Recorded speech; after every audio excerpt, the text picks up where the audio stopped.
Right from the start, our budget was a little tight, even by standards back then. To make do, Tony shot a couple scenes in black and white. Originally, he intended to use it for flashbacks, but then I had to break it to him. Our film doesn't have flashbacks. We almost made it a silent film just to cut costs.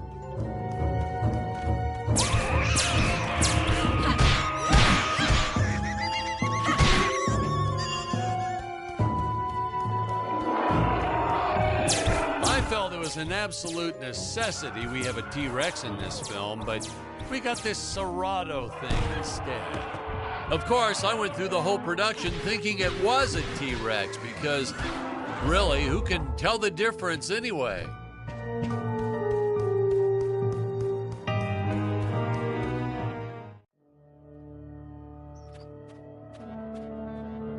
It would appear that now is the time for us to climb the deadly Tower of Monsters.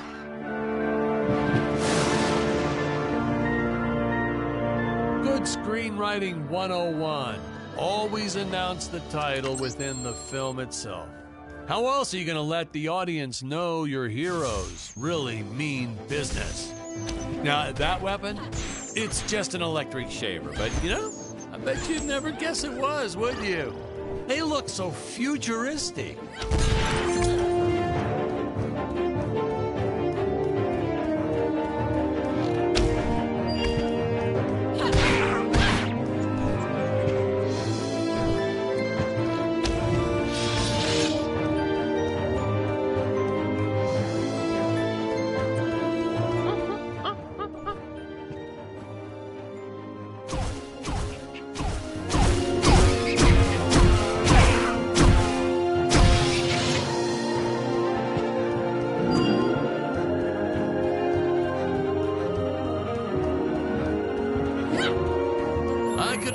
Of that one at some of our meetings with the studio.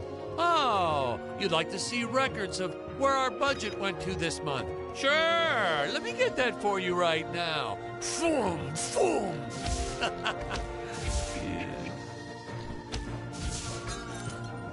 Unfortunately, those meetings ended in a much different way. I know a taxidermist who helped us out with these bat creatures for real cheap. He's not good. So, he's kind of sloppy if you want to know the truth. But that's the best part. A sloppy bat looks scarier. Oh, but you gotta sew up that sphincter. Just trust me on that one.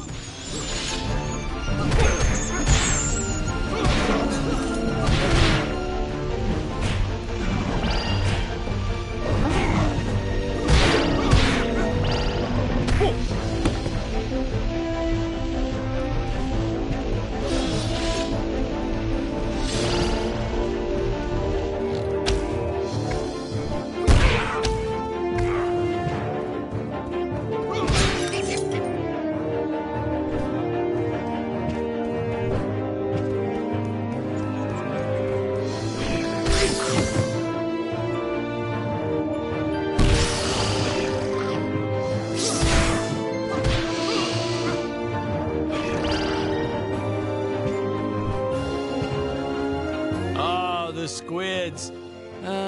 Some board member had these nephews who really wanted to be in the films. They made me cast them as squids.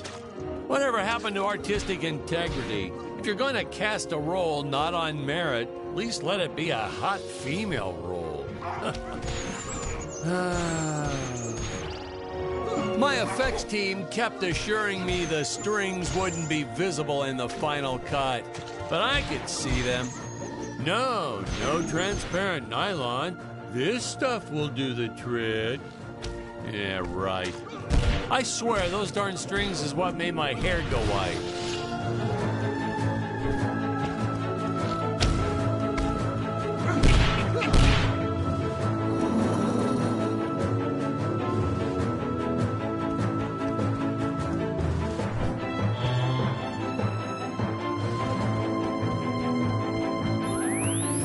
Air teleport usage. Jump. While in the air, use teleport.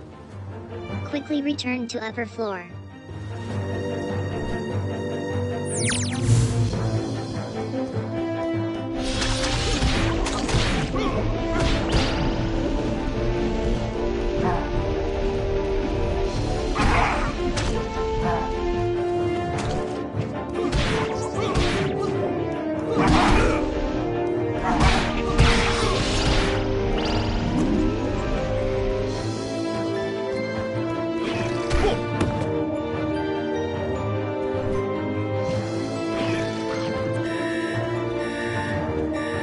You don't want to miss a single minute of this scene. The nuclear ends. Hey, we need to remind the audience our heroes are climbing a tower, so I needed something that would stick to walls. Originally, we had these web-footed what-have-yous. Not very scary. And then I left some cake out in my trailer, and it was crawling with ants in the morning. And that's when it hit me. What is the most obnoxious thing in the world?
Oh no!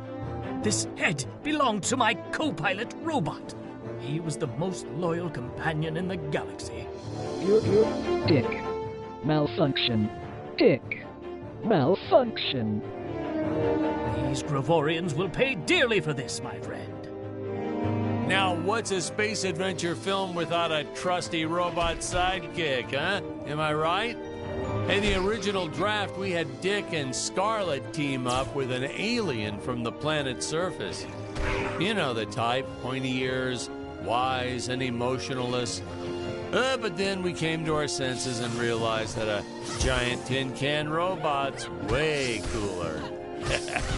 Besides, everybody was doing the alien thing back then. You know me, I'd rather be a trailblazer.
insurance company made us install those safety guards after our actors fell off the set one too many times.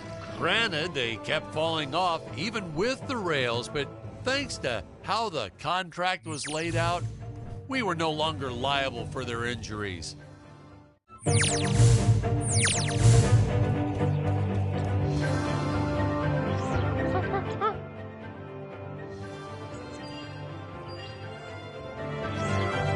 Well, ladies and gentlemen, I guess it's time to talk about the elephant in the room.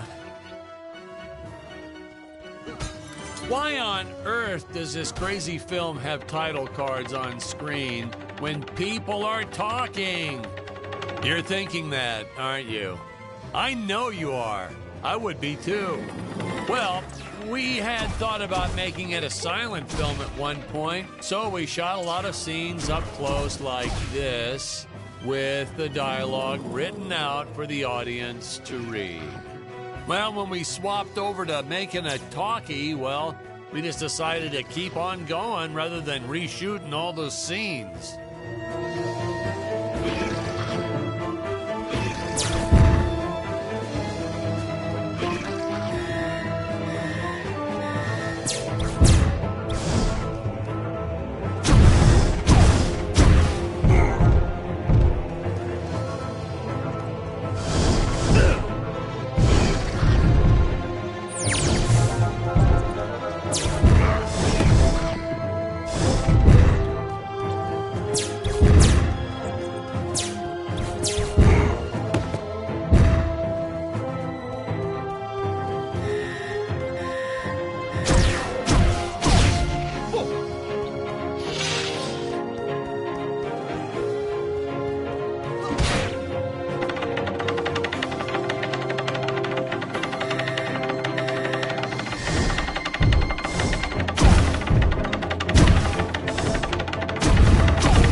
Best part about being in showbiz, craft services. It's like never-ending supply of free food all day long. I never had to pay for a single meal. Hey, Patrick, I notice you guys don't do that here in your studio. You should talk to your boss. Maybe even just a bagel station.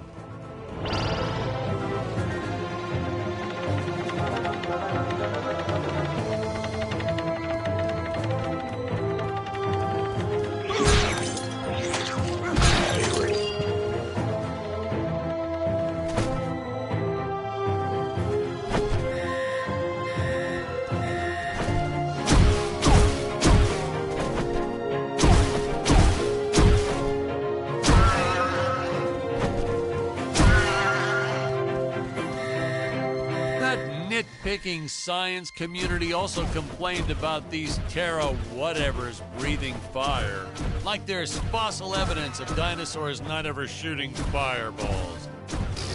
It's not like I gave them neck frills or had them spit poison or anything ridiculous like that.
As luck would have it, the next lot to ours was filming some horror movie set in Transylvania. So we signed a soft contract with them to use their set after they wrapped for the day. And by that, I mean we kind of snuck in and filmed it real quick when no one was looking. Had my assistant Phyllis keep a lookout for the security guard.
Most days, the effects team really nailed it. Dinosaurs, saucers, hey, you name it.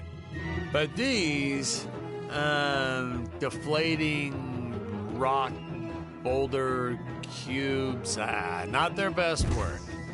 It just looks kind of odd, if you ask me, like giant whoopee cushions.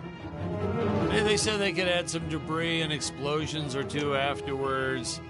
And then we ran out of budget. Well, to be fair, we ran out of budget several times, but still, I lost a lot of sleep over these rocks.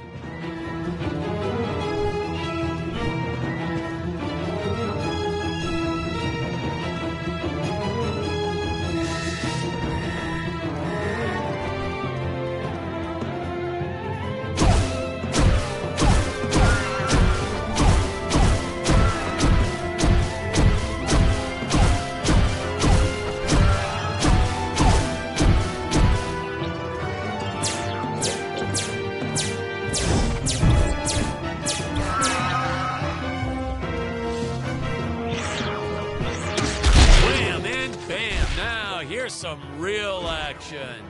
Nothing like an adrenaline boost to get our hero to really start wailing on those monsters. We were unsure how to represent a surge of adrenaline at first, but I think we nailed it. Yep, definitely nailed it.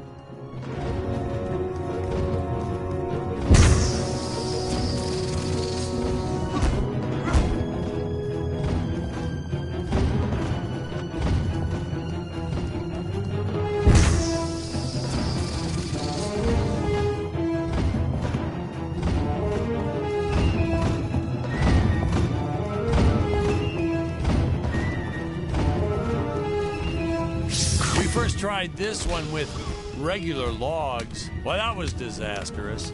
I'll tell you, never mess with physics.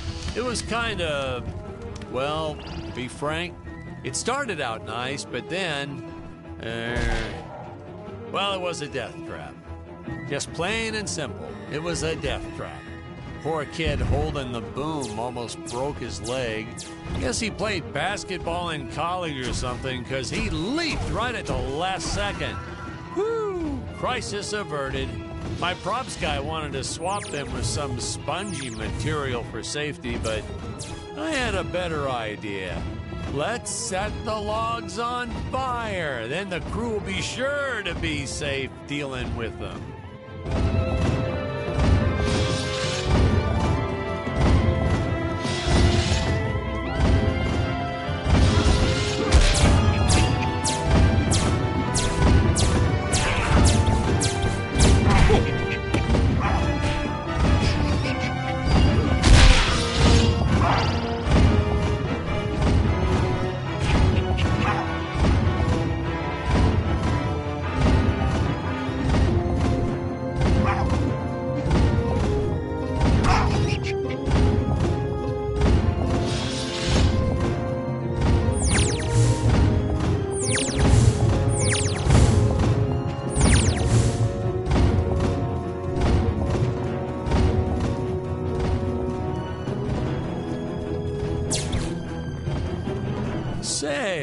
You know what I was thinking? With all this jumping and climbing and jumping, wouldn't this make a great video game? Isn't that what all those video games are about? Jumping around? Well, yeah, and killing. There's jumping too, but mostly killing. What? Patrick, that's awful. What sort of example are we setting for our youth? Well, movies are pretty violent too. Your heroes have killed everything in sight. You had Dick shooting a dinosaur in the face in the first 5 minutes. Well, Patrick, that's different, you know? What we did on film, that was art. Video games aren't art.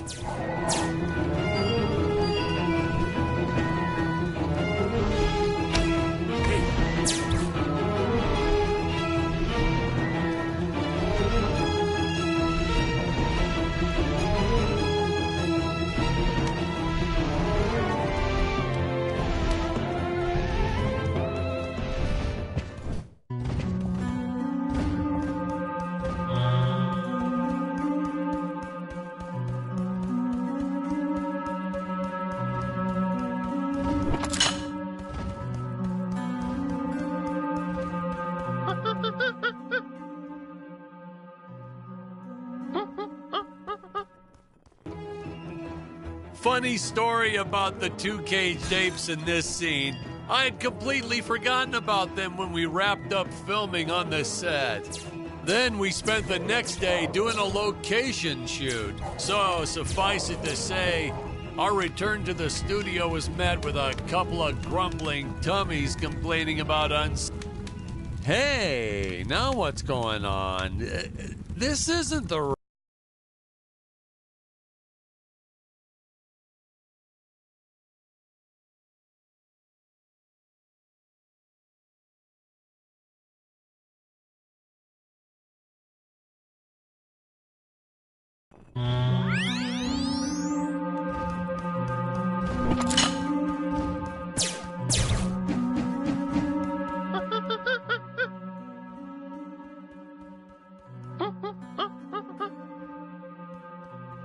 Funny story about the two caged apes in this scene.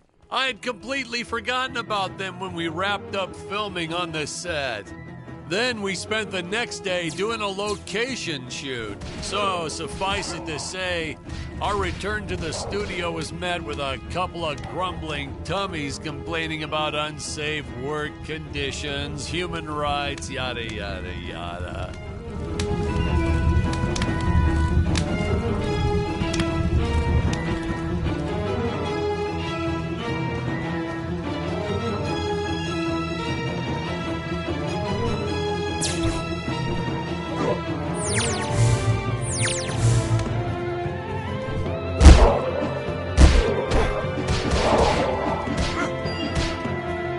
Hey, Patrick, I was thinking we should take a little break and get a bite to eat.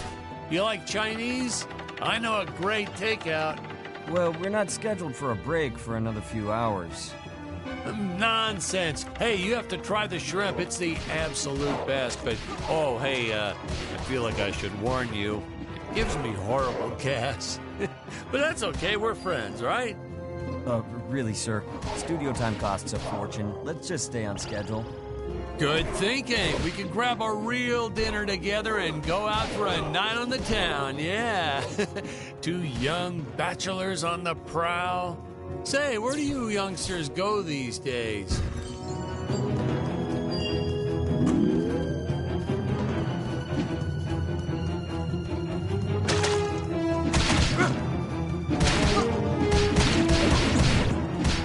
This movie may not have made the big splash in Hollywood or even made the budget back for that matter, but hey, in the end, I think it was still worth making just for those die-hard fans that really love it. I attended a lot of sci-fi and movie cons, and to this day, I still see fans showing up dressed as aliens and apes and dinosaurs. Does a man proud. Now, granted, their costumes aren't exactly 100% faithful to the film, and it seems that no one ever remembers them by the right name. But still, knowing that we still have fans like this promoting the film decades later, it puts a tear in this old director's eye. I get all emotional.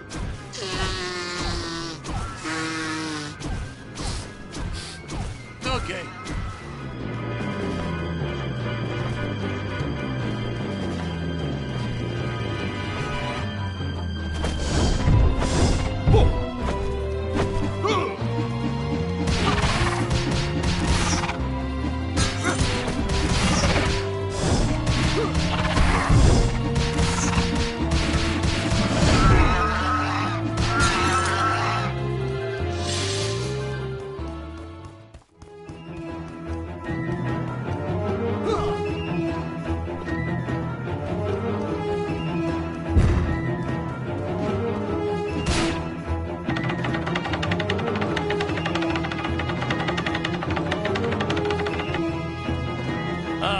Tony and his insistence on lens flare.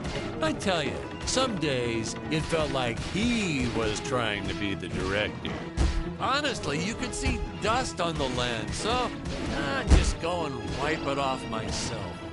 He would get so upset about it too. Like my fingers aren't clean enough to wipe the lens. Don't touch the lens. Whatever.